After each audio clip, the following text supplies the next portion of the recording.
لیکن جو یہودیت بطور مذہب، اس کو ظاہر بات ہے کہ اسلام نے اس کو ختم کیا تھا کم سے کم جزیرہ نما عرب سے۔ مدینے میں 3 قبیلے تھے جو اپنی غداری کی وجہ سے اور اپنی صلح کو توڑنے کے جرم کی پاداش میں 2 نکالے گئے، اور تیسرا جو ہے اس کے تمام جو بھی جوان افراد تھے انہیں قتل کیا گیا۔ پھر خیبر پر حملہ کیا گیا اور خیبر کو جو ہے فتح کیا گیا۔ وہ یہودیوں کا بہت بڑا گڑھ تھا، اور جو مدینے سے نکالے گئے تھے وہ بھی وہیں جا کر مقیم ہو گئے تھے۔ تو اس اعتبار سے، اور پھر یہودی اپنے آپ کو سمجھتے تھے اللہ کی طرف سے دنیا میں جو نمائندہ جو ہے امت وہ ہم ہیں۔ اب انہیں معزول کر کے امت محمد کو وہاں پر کھڑا کر دیا گیا صلی اللہ علیہ وسلم۔ لہذا وہ بہت زیادہ یوں سمجھیے ایگریوڈ، سب سے زیادہ جن کو گزند پہنچا ہے حضور کے دست مبارک سے، وہ یہودی تھے۔ لہذا ان کا جو رد عمل آیا ہے وہ ہے جس کے نتیجے میں حضرت عثمان شہید ہوئے، حضرت علی شہید ہوئے، حضرت حسین شہید۔ اب اس چیز کو اچھی طرح سمجھیے، یہ جو رد عمل ہے یہ ایک شخص کے ذریعے سے آیا، اور اسی لیے بعض لوگ یہ سمجھتے ہیں کہ یہ خامخواہ کی کہانی ہے، کیا ایک آدمی اتنا بڑا کام کر سکتا ہے؟ عبداللہ ابن سبا ایک یہودی جو اسلام کا لبادہ اوڑھ کر حضرت عثمان کے عہد خلافت میں مدینے میں آ گیا، ٹھیک، اس کے بارے میں تو میں بعد میں عرض کروں گا، لیکن ایک شخص کیا کچھ کر سکتا ہے اس کی مثال میں سب دے دوں آپ کو۔ پہلے حضرت مسیح علیہ السلام کے پورے دین کو ایک شخص نے ختم کر دیا، سینٹ پال جسے دنیا جانتی ہے جس کے نام سے، توحید کو تثلیث میں بدل دیا۔ حضرت عیسیٰ علیہ السلام تو توحید کی تلقین کر کے گئے تھے، توحید ختم، تثلیث آ گئی، جس میں پہلے باپ ماں اور بیٹا تھے، اس کے بعد باپ بیٹا اور روح القدس ہو گئے، تثلیث۔ نمبر 2، شریعت موسوی کو ساقط کر دیا۔ لہذا اب پالزم جو ہے، کرسچینٹی نہیں رہی، وہ حضرت عیسیٰ کو کہہ کر گئے تھے کہ شریعت موسوی تم پر لاگو رہے گی، نافذ رہے گی، ساقط کر دیا۔ نمبر 3، اس نے عیسائیت کے دائرہ تبلیغ کو وسیع کر دیا، جنٹائلز یا گوئمز کے اندر بھی، غیر یہودیوں میں۔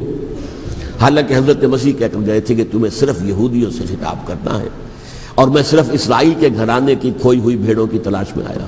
اب آپ دیکھیے حضرت مسیح کے فوراً بعد اور حضرت مسیح کی زندگی کے دوران جب تک کہ وہ موجود تھے، وہ بدترین دشمن تھا حضرت مسیح علیہ السلام کا۔ بعد میں لبادہ اوڑھا، اور یہ کہ مجھے مکاشفہ ہوا ہے، مکاشفے میں مسیح سے میری ملاقات ہوئی ہے، میں ان پر ایمان لے آیا ہوں، اور پھر اس نے اپنے زہد اور دینداری کا جو بھی فراڈ تھا اس کے نتیجے میں اپنی حیثیت بنا لی، دین مسیحی کو بالکل ختم کر دیا۔ آج کہاں ہے وہ دین مسیحی؟ دی 100 کے مصنف نے بھی صاف لکھا ہے کہ جب تک حضرت مسیح دنیا کے اندر موجود تھے، عیسائیت کی حیثیت یہودیت نے ایک فرقے سے زیادہ نہیں تھی، یہودیوں کا ایک فرقہ، ایک جماعت، بس۔ یہ سینٹ پال ہے جس نے اسے ایک مستقل مذہب کی حیثیت اختیار کی ہے۔ تو it should be called Paulism، اور یہ ایک آدمی کا کارنامہ۔ اسی طریقے سے یہ تو ہو گیا حضرت مسیح کے فوراً بعد، رفع سماوی کے فوراً بعد۔ 1500 برس کے بعد ایک تحریک چلی ہے یورپ کے اندر، اصلاح مذہب، اور اس کی پشت پر بھی یہودی ذہن تھا۔ یہودی ذہن نے عیسائیت کو 2 حصوں میں تقسیم کر دیا، کیتھولک اینڈ پروٹیسٹنٹس، اور پروٹیسٹنٹس کو اپنا اعلی کار بنایا۔ یہ ایک علیحدہ مضمون ہے جس پر میں تفصیل میں نہیں جانا چاہتا، میری کتاب بھی موجود ہے اس موضوع پر، سابقہ اور موجودہ مسلمان امتوں کا ماضی، حال و مستقبل، اس میں میں نے تفصیل بیان کی۔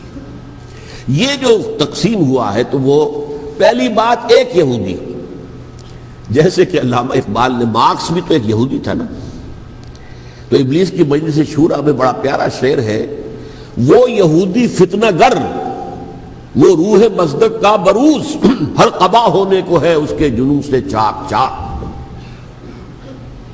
یہ ایک یہودی فتنہ گر مارکس نے وہ تصور دنیا کو دیا جس نے عظیم انقلاب برپا کیا روس کے اندر، بولشوک ریولوشن، اور جو پھر آدھی دنیا تک پھیل گیا۔ آج سے 50 سال پہلے امریکہ کانپتا تھا، روس کے سامنے کھڑا ہوا کانپ رہا تھا، اس لیے کہ روس سائنٹیفک ترقی میں امریکہ سے بہت آگے تھا، اس کے ایسٹروناٹس پہلے گئے ہیں خلا کے اندر، امریکہ تو بہت پیچھے تھا۔ بہرحال اس نے جس طریقے سے USSR کا خاتمہ کرایا ہے وہ ایک علیحدہ بات ہے، میں اس وقت اس طرف نہیں جانا چاہتا، لیکن جان لیجئے کہ وہ ایک شخص کا کارنامہ وہ یہودی فتنہ گر، وہ روح مصدق کا بروز، ہر قبا ہونے کو ہے اس کے جنوں سے تار تار. اسی طرح وہ عبداللہ ابن سبا یہودی فتنہ گر.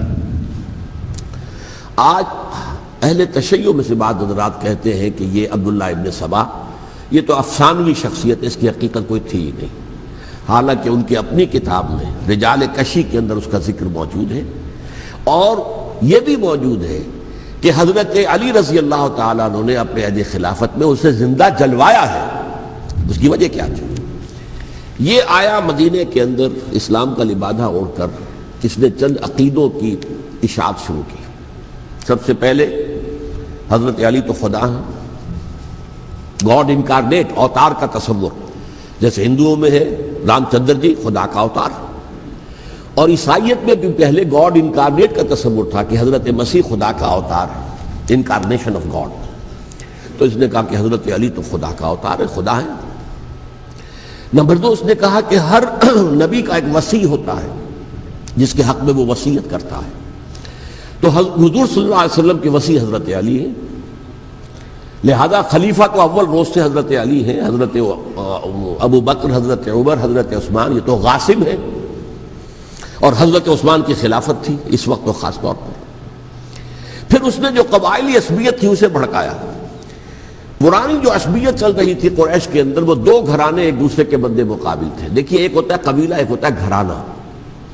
ہمارے پنجاب میں ایک قبیلہ ہے وٹو قبیلہ، اس کے گھرانے بہت سے، مانے کے، لالے کے، سجے کے، شامد کے، یعنی کوئی لالا تھا ان میں سے بڑا، ان کے بیٹے ہو گئے لالے کے، ان کی اولاد، خاندان یہ کہلاتے ہیں.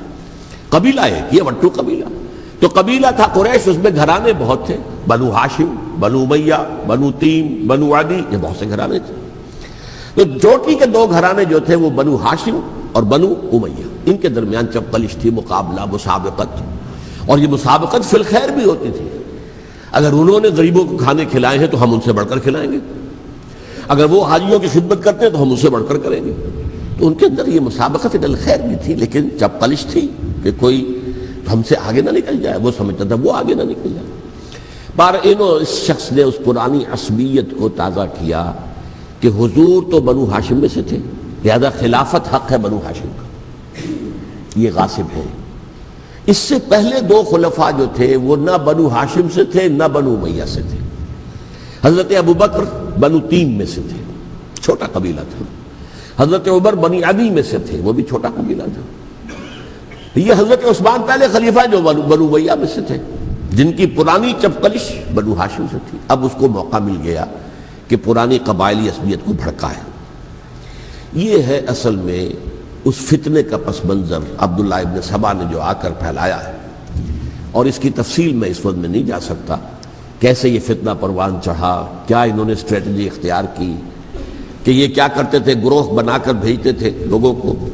کوفے میں جاؤ تو وہاں پر دمشق کے گورنر کے خلاف اور مصر کے گورنر کے خلاف الزامات لگاؤ، اس نے یہ کیا، وہ غبن کر گیا، وہ یہ کر گیا، وہ خیانت کر رہا ہے، وہ رشتہ داروں کو پال رہا ہے. اور عثمان کے خلاف بھی تقریریں کرو رضی اللہ تعالیٰ عنہ.